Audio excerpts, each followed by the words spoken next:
Le dépôt de Malakoff a une vocation historique et aussi une vocation patrimoniale, puisque de 1957 jusqu'en 1972, il a abrité la collection de lames Thuir, collection de matériel de transport urbain, tramway, tramway hippomobile, coche, autobus. Et maintenant, ce musée est à Chelles. Nous avons ici un tramway de Lyon, un tramway de Lille, voici un tramway de Versailles, ici un tramway de Nantes. Nous avons vu tout à l'heure un tramway parisien qui a peut-être circulé dans les rues de Malakoff bien avant la guerre. C'est pour présenter au public ce qu'était l'histoire des transports urbains, comment on était déplacé dans les villes dans cette période qui commence à s'éloigner.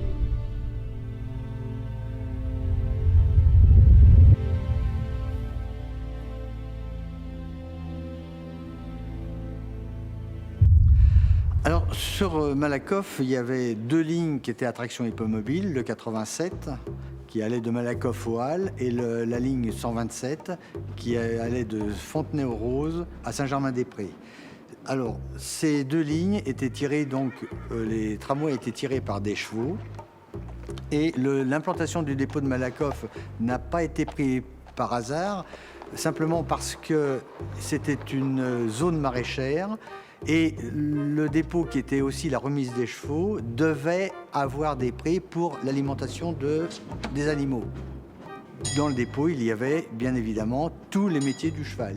Il y avait le palefrenier, des piqueurs, on retrouvait des bourreliers aussi, parce que les harnais étaient conçus par animal, de manière à ce qu'ils forcent le moins possible. Hein.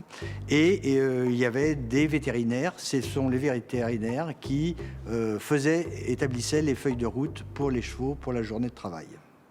Alors, il y avait également des métiers qui étaient spécifiques à cette traction hippomobile. C'était l'attelage avec son cocher qui, lui, était recruté pour être sérieux, sobre. Hein. Éviter les déraillements, c'était important parce que sinon il y avait une perte de temps dans l'exploitation. Et la deuxième personne qui était sur l'attelage, c'était le conducteur qui, lui, s'occupait de percevoir les billets, qui vendait les places. Alors au tout début, c'était très rudimentaire. Pour freiner, c'était une simple corde qui était entourée autour de l'essieu. Et puis, pour monter à l'impériale, les dames étaient obligées de relever très légèrement leur jupe, leur robe, et bien sûr de dévoiler leurs chevilles. À l'époque, ça ne se faisait pas bien. Alors ces voitures comportaient environ une soixantaine de places, donc il y avait 60 voyageurs qui pouvaient prendre place, dont un peu plus d'une trentaine de places assises.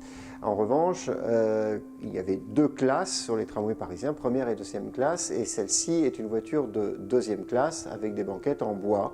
En première classe, il y avait des banquettes en cuir rembourré, qui n'étaient pas vraiment molletonnés parce que c'était quand même assez dur, mais ça changeait un peu l'aspect intérieur des voitures. Ce que l'on peut observer, c'est que tous les parements intérieurs sont en bois verni. On construisait les véhicules, que ce soit les tramways ou que ce soit les autobus du reste, avec des plaques en bois sur les moulures de l'intérieur du pavillon ou sur les banquettes elles-mêmes. Le plancher lui-même était en bois, c'est ce qu'on appelait un caillebotis, puisque ce sont des lattes entrecroisées de bois. Les véhicules circulaient sur des rails, donc il y a en dessous la voiture des roues de type chemin de fer, donc des petits trous à boudin. Et les rails eux-mêmes étaient encastrés dans la chaussée avec une ornière pour permettre le guidage des véhicules.